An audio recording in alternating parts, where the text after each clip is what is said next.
دروازہ بند کر دیا۔ میں ایسے کسی اجنبی کو گھر میں کیسے گھسا سکتی تھی جبکہ میں گھر میں اکیلی تھی؟ شام کو چاچو گھر آئے تو وہ لڑکا پھر سے آ گیا۔ اس بار بھی دروازہ میں نے ہی کھولا۔ کہنے لگا اپنے چاچو کو بلاؤ، مجھے ان سے بات کرنی ہے۔ چاچو وہاں پر آئے تو ان کے چہرے کے تاثرات ناگوار سے تھے۔ وہ کہنے لگا مجھے امید ہے کہ آپ یہاں تماشا نہیں لگانا چاہیں گے۔ چاچو کے چہرے پر واضح گھبراہٹ تھی۔ ان کی آنکھوں میں زندگی میں پہلی بار میں نے یوں پریشانی دیکھی تو میں بھی چونک گئی۔ نہ جانے وہ لڑکا کون تھا، اس نے ایسا کیا کہا کہ چاچو اتنے پریشان ہو گئے۔ وہ اسے لے کر ایک کمرے میں چلے گئے اور پھر رات کو جب میں کھانا لگا رہی تھی تو تب میں نے دیکھا وہ لڑکا بھی چاچو کے ساتھ دسترخوان پر بیٹھا کھانا کھا رہا تھا، مگر اب کی بار اس کا حلیہ بالکل تبدیل ہو چکا تھا۔ چاچو کی طرح نفیس کپڑے پہنے ہوئے، بالوں کو اچھا سا سٹائل اور شیو بنائے، وہ دیکھنے میں بہت نکھرا نکھرا اور صبح کے حلیے سے کافی مختلف لگ رہا تھا۔ میں حیران تھی چاچو نے اس اجنبی کو اس طرح گھر میں کیوں گھسا لیا جبکہ اس گھر میں غیر لوگوں کو داخل کرنے کا رواج نہیں تھا۔ میں نے اس بارے میں زیادہ نہیں سوچا، ویسے بھی یہ میرا سردرد نہیں تھا۔ میں تو اسی پریشانی میں تھی کہ کسی طرح جائیداد واپس لوں۔ میں اپنے وکیل انکل سے بات کرنا چاہتی تھی، مگر مسئلہ یہ تھا کہ چاچو نے میرا موبائل لے لیا۔ میرے پاس ڈائری میں نمبر درج تھے، وہ ڈائری میں نے چاچو سے چھپا کر رکھی تھی۔ اس ڈائری میں وکیل انکل کا نمبر تھا۔ مجھے موقع کی تلاش تھی کہ کسی دن میں ان سے بات کر سکوں، کیونکہ لینڈ لائن فون پر بھی چچی ہر وقت کڑی نظر رکھتی تھی۔ اور پھر ایک دن مجھے موقع مل گیا۔ اس دن چچی فون پر لاک لگانا بھول گئی تھی اور وہ اس وقت اپنے کمرے میں نہا رہی تھی۔ جب میں نے فون دیکھا تو میں نے جلدی سے وکیل انکل کا نمبر ملا دیا۔ دوسری بیل پر انہوں نے کال اٹھا لی تھی۔ انکل میں ہوں سارا، مجھے آپ سے بات کرنی ہے۔ وہ میری آواز پہچان گئے تھے۔ ارے بیٹا تم کہاں چلی گئی تھی؟ میں نے تمہیں کتنا تلاش کیا، تم سے اور تمہاری بہن سے کوئی بات نہیں ہو سکی تو تمہارے چاچو نے کہا کہ تم دونوں کو انہوں نے باہر بھجوا دیا ہے۔ میں جو کہ اس جھوٹ پر ہکا بکا رہ گئی۔ اب ان سے اپنا مسئلہ بیان کرنے ہی لگی تھی کہ چچی وہاں پر آ گئی۔ انہوں نے فون میرے ہاتھ سے چھین لیا اور ان کے چہرے کا رنگ بدل گیا تھا۔ پھر انہوں نے مجھے کمرے میں بند کر دیا۔ اسی وقت چاچو بھی گھر آ گئے۔ میں نہیں جانتی تھی کہ ان دونوں کے درمیان کیا کھچڑی پکی تھی۔ چاچو مجھے کہنے لگے کہ اگر تم نے وکیل سے کوئی بات کی تو میں تمہیں اور تمہاری بہن کو جان سے مار دوں گا۔ یہ جائیداد تو میں کسی بھی قیمت پر تمہیں واپس نہیں کروں گا۔ اگر اپنی اور اپنی بہن کی زندگی چاہتی ہو تو خاموش ہو جاؤ، جو میں کہتا ہوں وہ کرو۔ مجھے اپنی پرواہ نہیں تھی، بس اپنی بہن کی پرواہ تھی۔ شام کو جب وکیل انکل آئے تو ان کے ساتھ پولیس کے اہلکار بھی تھے۔ میرا بہت دل چاہا کہ میں نے سچ بتاؤں، مگر پھر میں چاچو کی دھمکی سن کر ڈر گئی اور پھر میں نے وہی کہا جو چاچو نے مجھے سکھایا تھا۔ سب لوگوں کے سامنے میں نے اپنی ساری جائیداد اور اپنا گھر بار چاچو کے نام کر دیا تھا۔ چاچو فاتحانہ ہنسی مسکراتے رہے۔ وکیل انکل مجھے افسوس سے دیکھتے رہے۔ کہنے لگے بیٹا اگر مجھ پر اعتبار کیا ہوتا تو یہ دن نہ دیکھنا پڑتا۔ تم نے اپنے پاؤں پر کلہاڑی ماری ہے، اللہ تمہارے نصیب اچھے کرے۔ مجھے تمہاری بہت فکر رہے گی۔ وہ رسمی کلمات ادا کر کے وہاں سے چلے گئے تھے اور میں ایمن کو لے کر اپنے کمرے میں آ گئی۔ آدھی رات کا وقت تھا جب دروازہ زور زور سے کھٹکھٹانے کی آواز پر میری آنکھ کھلی۔ باہر آ کر دیکھا تو چاچو اور چاچی باہر کھڑے تھے۔ کہنے لگے اپنا ضروری سامان سمیٹو اور یہاں سے نکلنے کی کرو، آج کے بعد تم لوگوں کو اس گھر میں نہیں رکھ سکتا۔ میں بری طرح پریشان تھی کہ کیا کروں، کہاں جاؤں۔ آدھی رات کو اگر بہن کو لے کر باہر گئی تو باہر بہت سارے انسانی شکل میں بھیڑیے ہوں گے جو ہم لوگوں کو نوچ کر کھا جائیں گے۔ چاچو ہم پر رحم کریں، ہم کہاں جائیں گے؟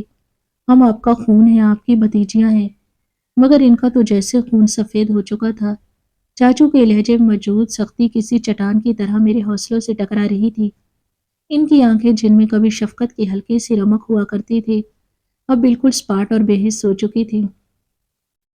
چچی نے غصے سے میرا بازو پکڑا اور کمرے کی طرف دھکا دیتے ہوئے بولی، جو کہا ہے وہ سنا نہیں؟ اپنا بوریا بستر گول کرو اور دفع ہو جاؤ یہاں سے، اس سے پہلے کہ میں پولیس کو بلا کر تم لوگوں کو دھکے دے کر باہر نکلواؤں۔ میں سن کھڑی تھی، میرا دماغ مفلوج ہو چکا تھا۔ آدھی رات کا وقت، سنسان سڑکیں اور میرے ساتھ میری معصوم بہن ایمن جو بھی ٹھیک سے جاگی بھی نہیں تھی۔ میں نے لرزتے ہاتھوں سے الماری کھولی، صرف چند جوڑے کپڑے، امی کی دی ہوئی ایک پرانی چادر اور ابو کی گھڑی، یہی کل کائنات تھی جو میں سمیٹ چکی تھی۔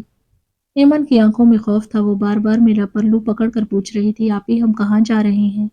چاچو ہمیں کیوں نکال رہے ہیں؟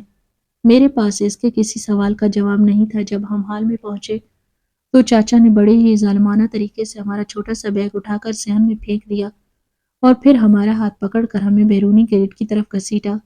آج کے بعد اس گھر کی طرف مڑ کر بھی مت دیکھنا، جو جائیداد تمہاری تھی وہ اب میری ہے۔ تم لوگوں نے یہاں رہ کر بہت عیش کر لیا، اب جاؤ اور باہر کی دنیا کا مزہ چکھو۔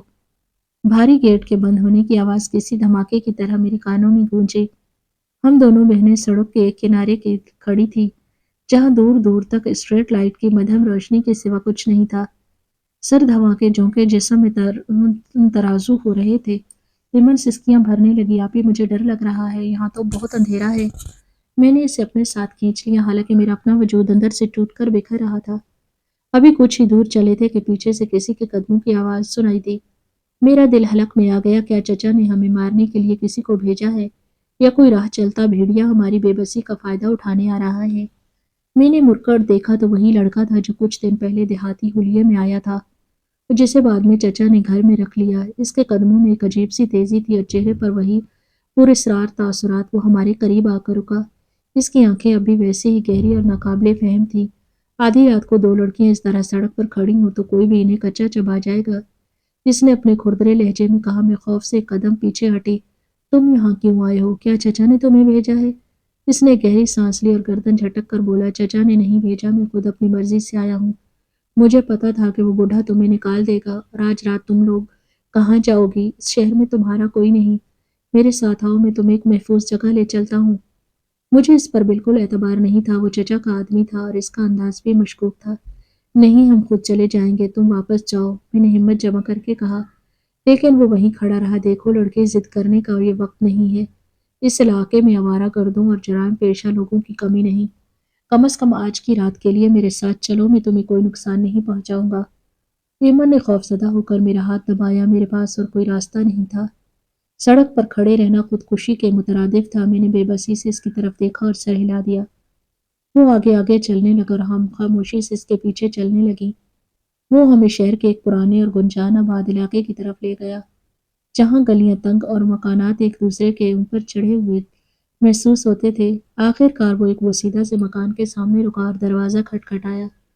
تھوڑی دیر بعد ایک بوڑھی عورت نے دروازہ کھولا، جس کے چہرے پر جھریوں کا جال تھا، لیکن آنکھیں کافی روشن تھیں۔ اس لڑکے نے اس سے کچھ کہا اور پھر ہمیں اندر آنے کا اشارہ کیا۔ یہ میری دادی ہے، اس نے مختصر تعارف کروایا۔ آج کی رات تم لوگ یہاں رہو گی، لیکن یاد رکھنا یہاں مفت میں کچھ نہیں ملتا، تم اس بڑھیا کے کام کرنے ہوں گے، اس گھر کی خدمت کرنی ہوگی، یہ تمہاری پناہ گاہ کا کرایہ سمجھ لو۔ کل صبح میں آؤں گا اور تمہیں کسی دوسری جگہ لے چلوں گا جہاں تم مستقل رہ سکو۔ وہ گھر بہت چھوٹا تھا اور تاریک تھا، صرف ایک ہی کمرہ اور ایک چھوٹا سا صحن۔ بوڑھی عورت نے ہمیں کونے میں بچھی ایک پرانی چٹائی کی طرف اشارہ کیا اور خود بڑبڑاتی ہوئی اپنے بستر پر جا لیٹی۔ ہم دونوں بہنیں ایک دوسرے سے چمٹ کر اس چٹائی پر بیٹھ گئیں۔ بھوک اور تھکن سے برا حال تھا، لیکن خوف نے نیند اڑا دی تھی۔ وہ لڑکا باہر صحن میں کرسی ڈال کر بیٹھ گیا۔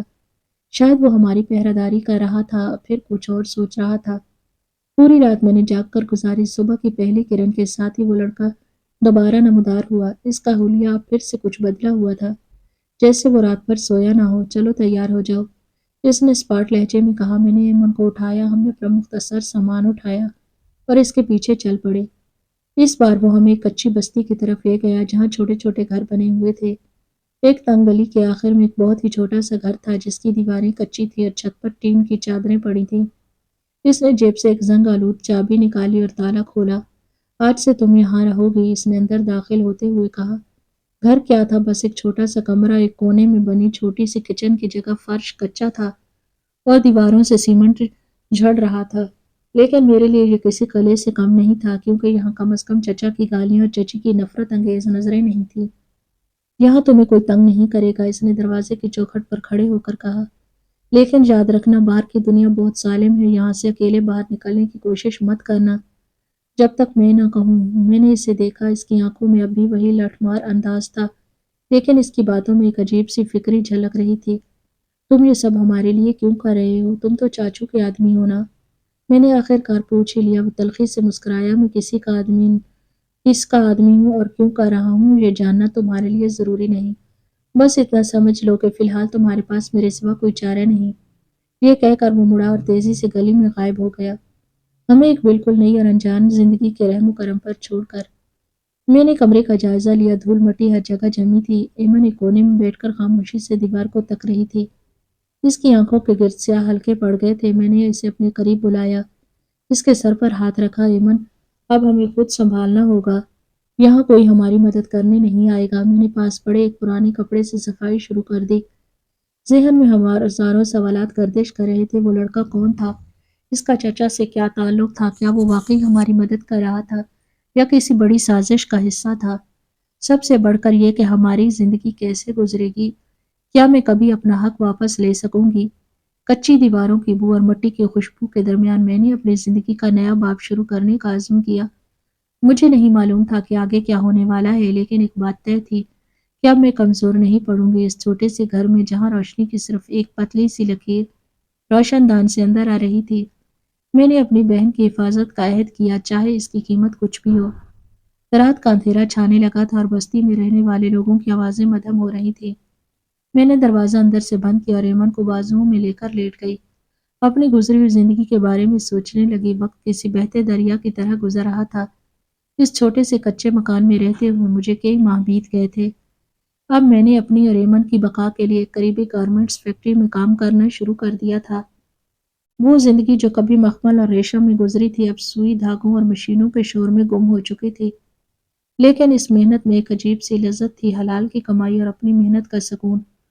وہ پراسرار لڑکا جس کا نام مجھے اب تک معلوم نہیں تھا، گاہے بگاہے ہماری خبر لینے آتا تھا۔ اس کی خاموشی اور اس کی گہری نظریں ہمیشہ میرے لیے ایک معمہ رہیں۔ وہ مجھے ڈراتا بھی تھا اور نہ جانے کیوں اس کی موجودگی میں مجھے ایک تحفظ کا احساس بھی ہوتا تھا۔ ایک شام جب میں فیکٹری سے نکلی تو میرا دل قابو میں نہیں تھا۔ آج پورے مہینے کی کڑی محنت کے بعد مجھے پہلی بڑی تنخواہ ملی تھی۔ نوٹوں کی وہ گڈی میرے پرس میں ایک بوجھ نہیں بلکہ میری امیدوں کا مرکز تھی۔ میں نے سوچا تھا کہ آج میں ایمن کے لیے اس کی پسند کی نیلی فراک لوں گی، اس کے لیے ڈھیر سارے کھلونے اور مٹھائی خریدوں گی۔ میں چاہتی تھی کہ آج کی رات اس چھوٹے سے اندھیرے گھر میں خوشیوں کا دیا جلے۔ میں تیز قدموں سے بازار کی طرف بڑھ رہی تھی، ذہن میں خریداری کی فہرست تیار تھی اور چہرے پر ایک طویل عرصے بعد مسکراہٹ آئی تھی۔ ابھی میں شہر کے ایک پرانے چوک سے گزر رہی تھی کہ اچانک میری نظر ایک طرف بیٹھی ایک عورت پر پڑی۔ وہ پھٹے پرانے لباس میں ملبوس تھی اور اس کی گود میں ایک چھوٹا سا بچہ تھا جس کا پیر خون سے لت پت تھا۔ بچہ درد کی شدت سے بے حال تھا اور اس کی سسکیاں سیدھی میرے دل میں نوت اتر رہی تھی۔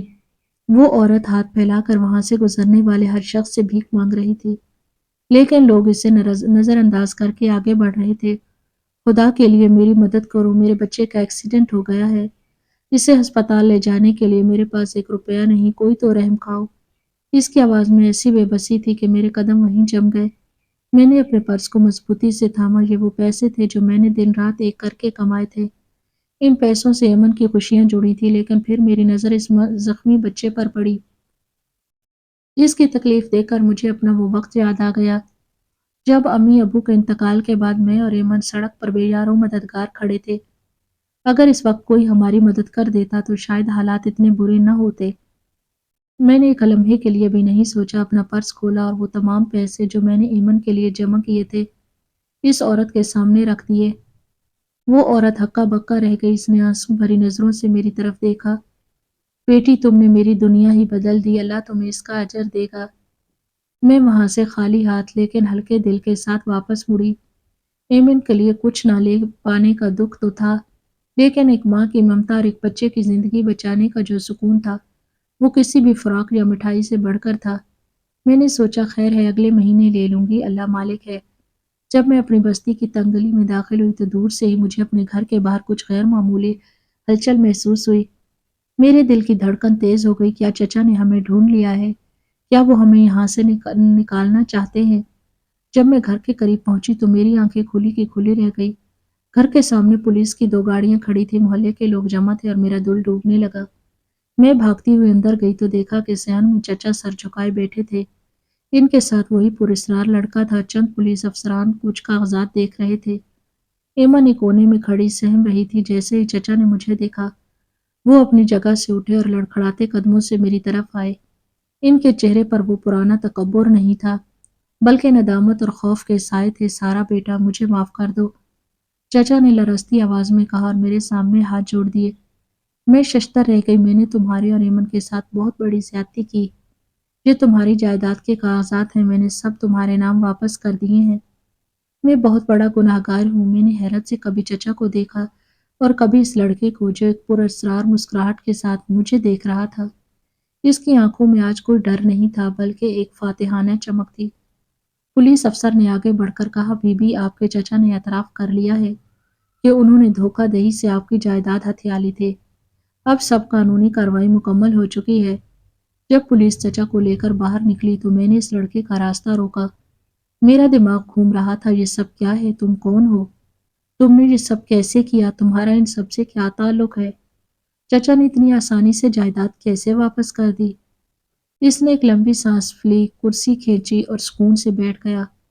میرا نام حیدر ہے، اس نے پہلی بار اپنا نام بتایا، اور سارا میں تمہارے چچا کا سگا بیٹا ہوں۔ میری زبان گنگ ہو گئی۔ بیٹا؟ لیکن چچی نے تو صرف 2 بیٹیاں تھیں چچی کی تو۔ حیدر نے تلخی سے ہنستے ہوئے کہا، ہاں لیکن چچی تمہارے چچا کی واحد بیوی نہیں ہے۔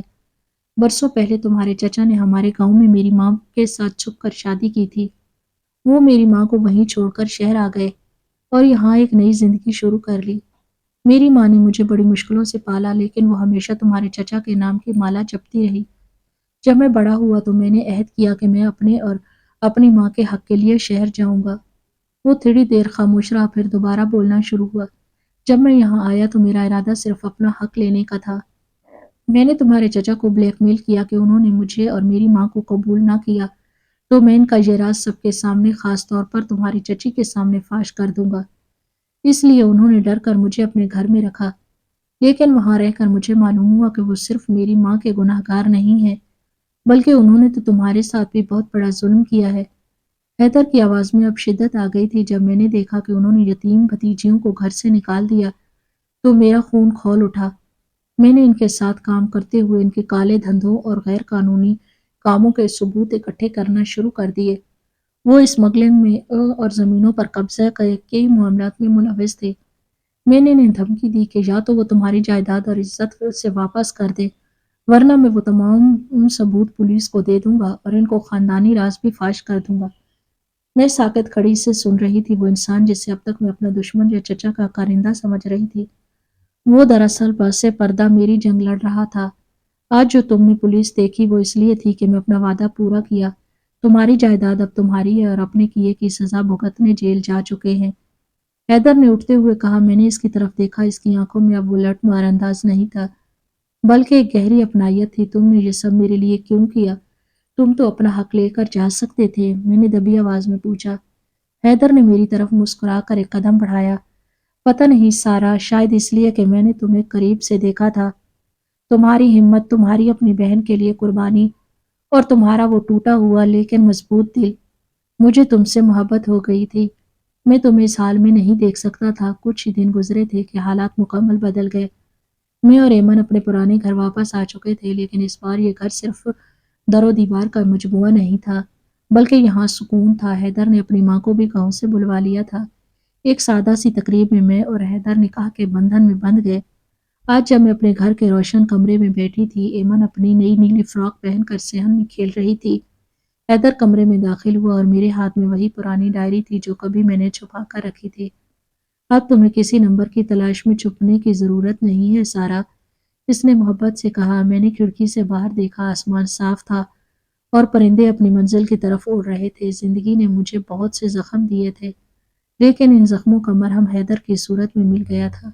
مجھے احساس ہوا کہ جب انسان دوسروں کے لیے دل میں رحم رکھتا ہے، جیسے میں نے اس دن اس زخمی بچے کی مدد کی تھی، تو خدا خود بخود اس کے لیے آسانیاں پیدا کر دیتا ہے۔ وہ لڑکا جو کبھی ایک انجان دیہاتی بن کر آیا تھا، آج میری زندگی کا سب سے قیمتی سرمایہ تھا۔ سب کچھ ٹھیک ہو گیا تھا اور ایک نئی اور خوشحال زندگی کی طرف ہم قدم بڑھا چکے تھے۔